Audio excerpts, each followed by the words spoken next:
You know, guys, there's a famous line from Donald Trump. Terrible things are happening in South Africa. When Donald Trump said terrible things are happening in South Africa, the politicians in this country with their supporters just dismissed him as an old, racist, white American president that is clueless about anything that is happening in the world. Despite this man having one of the best intelligence agencies in his fingertips, people continue to say that Donald Trump is clueless about the rest of the world. So the question that I have for South Africans, or the questions that I have for South Africans is, guys, when are we going to be honest people? When are we going to have uncomfortable conversations? Because I believe for this country to move forward, we have to have conversations that are uncomfortable at times. And the most important one is, when are we going to echo the words of Donald Trump that terrible things are happening in South Africa? Because I don't think there's a single person that can stand here and look me in the eye and tell me that, Thomas, terrible things are not happening in this country. Donald Trump was wrong. Terrible things are not happening in South Africa. With thousands of people being slaughtered in this country every year, with the borders being open, children being abducted, young girls being forced into prostitution, women being slaughtered and thrown into dustbins, nobody can look me in the eye and tell me, Thomas, that terrible things are not happening in this country. Nobody can do that. You know, a couple of days ago, there's a video that I saw. Ramaphosa and his international friends, they were mimicking Donald Trump, saying terrible things are happening in South Africa. And they were laughing, having a good time. I was offended by that. The reason why I was offended is because I understand that Ramaphosa can easily laugh about these things because they are not affecting him. These bad things that are happening in South Africa, they are not affecting politicians, but they are affecting us. That's why it is so easy with Ramaphosa to sit there with his international friends and laugh about this line that terrible things are happening in this country. That's why it is easy for them to do that. And this is the reason why I was offended. I look at these politicians and I understand that we are not on the same level with the politicians. That's why I don't like South Africans who like to pretend as if they are one with the politicians. We are not one with the politicians. The same politicians that can point at Orania and say, Orania is bad, these people in Orania shouldn't be doing that. They live in gated communities. And you, as an average South African, you cannot walk in those gated communities. Guess what? They are living in their own Oranias, but they can come to the people and gaslight people about Orania when they live in their own Oranias. This is the reason why, man, I despise these people so much. Every time when I look at these people, I cannot help myself but see hypocrisy left, right, and center. And now, people were mocking Donald Trump and saying, yo, Donald Trump is talking nonsense. Terrible things are not happening in South Africa. Guys, on the 6th of July, General Ntantla Mkhwanazi told us that these people in the government, they are controlled by the criminal cartels. These people that you see around, walking around and pretending to be government officials, these people are working for the criminal cartels. Tell me if that is not terrible. Tell me if that is not terrible. The judges are compromised. The courts are compromised. South African politicians, I don't even want to touch them.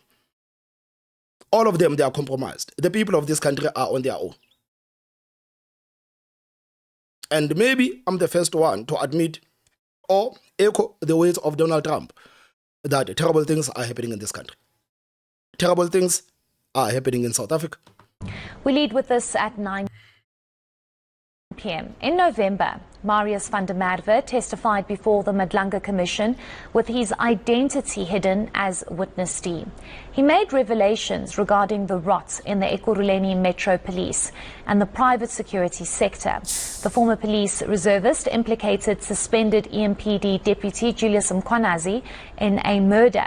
ENCA can reveal that hours before he was shot dead, Van der Merwe spoke about his mission to expose state officials involved. And guys, you know what is terrible about this murder of Mr. Van der Merwe is that he was brutally assassinated in front of his family, his wife and children. Where are the statements from the South African politicians? I mean, not so long ago, Ket Matlala at the ad hoc committee was acting a victim. That no, the police just barged into my house and my children were terrified. You remember even Sibia saying that, oh, these people just got into my house and my children are here. They were terrified. I cannot believe that they did that. And the likes of Julius Malema, they were not happy that, yeah, this is not how the police should conduct themselves. But where is the statement for the man that has been assassinated in front of his whole family? There's a statement about the children of Ketmatala being apparently scared of the police. Yeah, no, the police are being, they're condemning left, right, and center. Where is the condemnation?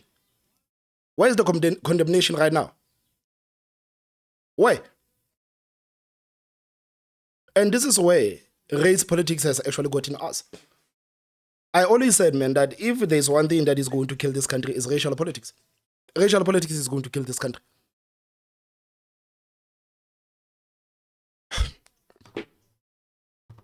We lead with this at 9 p.m. In November, Marius van der Merwe testified before the Madlanga Commission with his identity hidden as witness D. He made revelations regarding the rot in the Ekurhuleni Metro Police and the private security sector. The former police reservist implicated suspended EMPD Deputy Julius Mkhwanazi in a murder. ENCA can reveal that hours before he was shot dead, Van der Merwe spoke about his mission to expose state officials involved in illegal mining. ENCA's Paula Letwiti Jones and Yusuf Abramji put together this exclusive report. Marius van der Merwe is well known within security circles in the East Rand. The former police reservist had his own security company and was known for being in the front line fighting illegal mining in the area. During his testimony to the Madlanga Commission, he said that he was forced by Julius Mkhwanazi to dump a body of a suspect who had been killed by rogue EMPD officers. A source says the corrupt law enforcement and private security individuals implicated were not happy about his testimony at the Madlanga Commission. The whole crew was running with law enforcement, private security, and the nonsense they've done the last 4 or 5 years.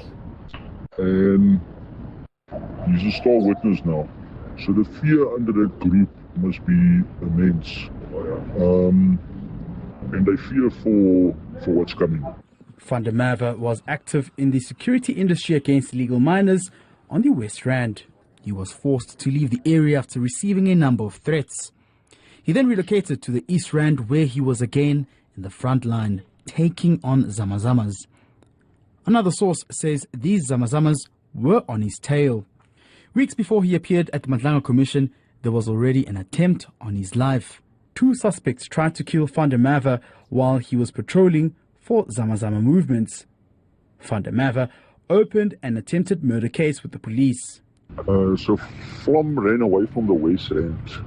And then he started that same nonsense here on the East Rand. So he worked with God Max. All the Zamas that side were looking for him. My second opinion is Plastic City. Zamas opposite the rubbish dump. Take all the plastic and stuff off, remove it to Plastic City. There was huge gunfights there. There was guys with AKs and stuff. And a lot of people were losing huge income under the recycling business and stuff. The gentlemen in question were using the Basutus to fight the local Zulu guys there, all armed with AK-47s, and there is a turf war. The police confirmed that an AK-47 caliber rifle was used in Van der Merwe's murder. They also say they have identified the vehicle involved. As I alluded, this investigation of his involvement in that incident is 2022. He has been alive since 2020.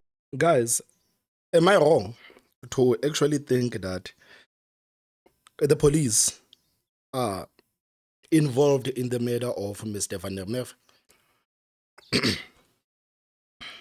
I actually think that this guy was killed by the police, but it is just my opinion. I think he was killed by the police, these police that are working for the criminal cartels. We know that these cartels now send the police to go around and do their dirty work. And nobody can stop the van of the police. These people are transporting the drugs with the police vans. Who can stop a police van? Nobody can stop a police van. They are doing that. Ket Matala told us that some of the police there in Ekurhuleni, I think, they were running errands for him. sending the police around to fill up his car with petrol or do this and do that. So I think that Mr. van der Merwe was actually killed by the police that are working for these criminal cartels. I don't have evidence for anything that I'm saying, but it is just my opinion. Until now, when Madlanga Commission started. Therefore,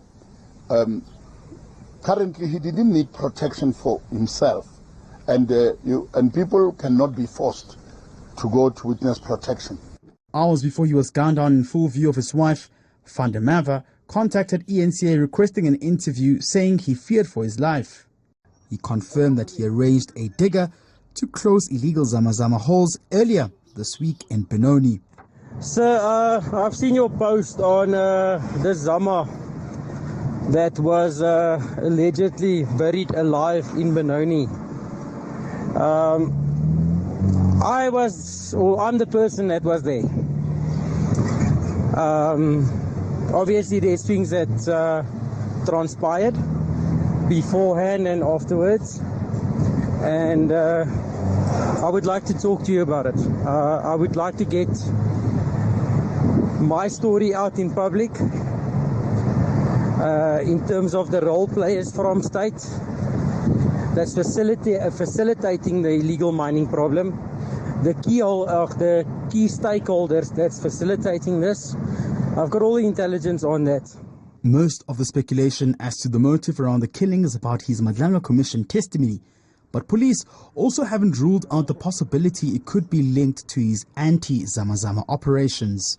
From our side, that information was not brought to our attention, because if it was brought to our attention, certain steps, including to advise and request him to be placed at witness protection in collaboration and working with IPIC, that would have been considered, and that could have been done.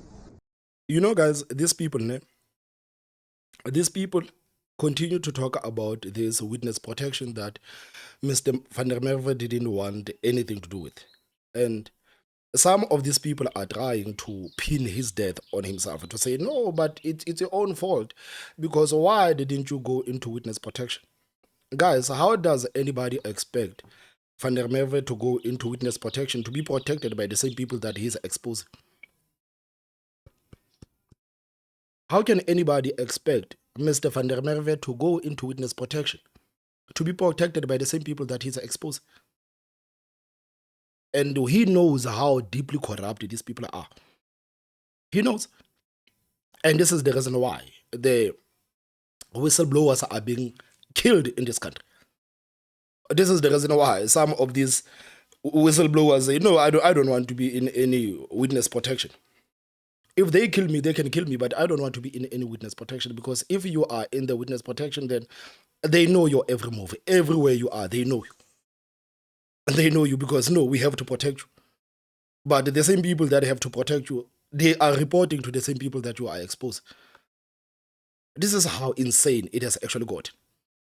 And what is more insane, it is the response that is coming from the government. Guys, this woman that you are seeing on your screen is Mamoloko Kubayi. She's the Minister of Justice in this country. And,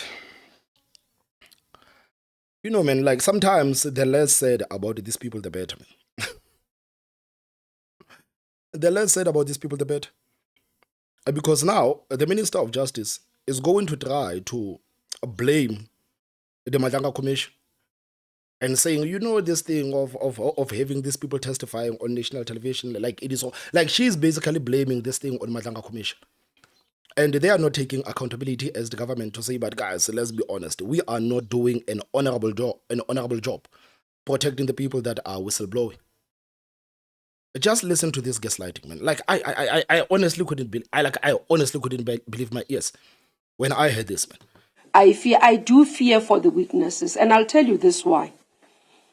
The reason initially, the proposal that there must be in-camera testification was informed by the fact that there will be risks, and we needed to ensure that the risks are minimized extremely. If you talk to those who work with people who come forward as whistleblowers, will tell you that sometimes because of the person narrating publicly this story, the person who's been involved will know who this person is. Now, the best way of protecting that witness is for that not to be broadcasted. And I know we're going to fight with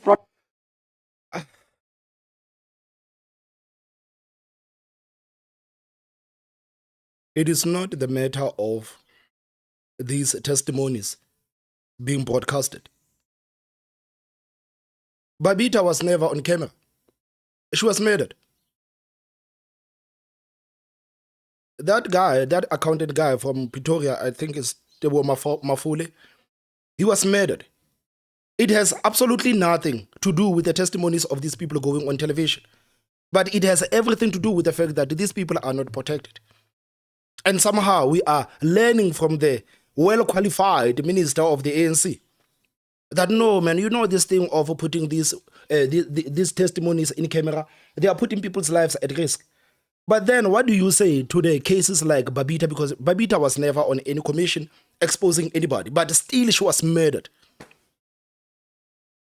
She was murdered. But somehow, like she saw it fit to go on national television, to blame this on testimonies being heard on national television, and not about them protecting these people. I cannot believe that these are the kind of people that South Africans are voting for. That's why I am so harsh on South African voters, man. I don't like South African voters. I don't want to lie. I don't like South African voters. I hate South African voters because they are the ones that are actually dragging this country back. Just look at what the African National Congress has brought us. How many whistleblowers have been murdered? Whistleblowers that have never testified on television. So now they are trying to push the line that, okay, let these people testify, but behind the scenes.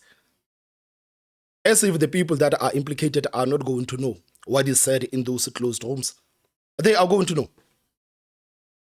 They are going to know.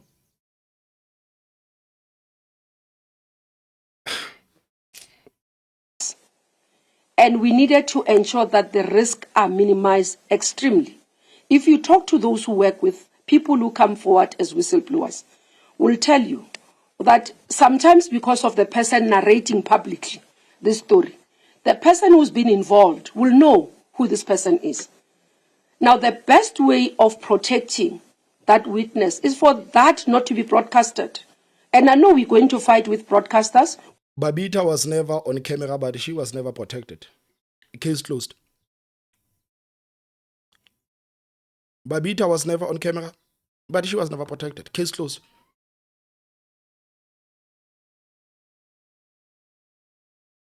I do fear for the witnesses, and I'll tell you this why.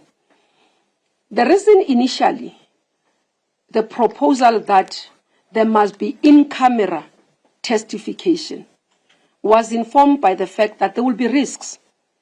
And we needed to ensure that the risks are minimized extremely. If you talk to those who work with people who come forward as whistleblowers, will tell you that sometimes because of the person narrating publicly this story, the person who's been involved will know who this person is. Now, the best way of protecting that witness is for that not to be broadcasted. And I know we're going to fight with broadcasters, we're going to fight with media, but sometimes it's necessary. And this is what I've asked for the Madlanga Commission to do. To say, let's review, and we agree, because initially that's what they wanted to do. So they have agenda between now and January. This is where they need to do. Otherwise, we're going to have a commission that does not have people coming forward to testify because people are fearing for their lives. We don't know whether this, because I heard the police saying they have not identified fully 100% that the death of Mr. van der Merwe is linked to his being a witness at Madlang. And as I say, my concern as a minister is the fact that the public, before even Madlanga Commission can say anything, the public knew that this is Witness D. This is extremely worrying, that media was already running, social media was already running, that Witness D has been killed. And the question we must ask ourselves, how did they know that this person is Witness D? And it could be that somebody who heard him testify knew about the incident, as you heard his testimony. There were about 10 and all those things, they did this incident. So maybe somebody amongst them knew. But if we had done this in camera, this would not, you would have come with this statement at the end, at the reporting period.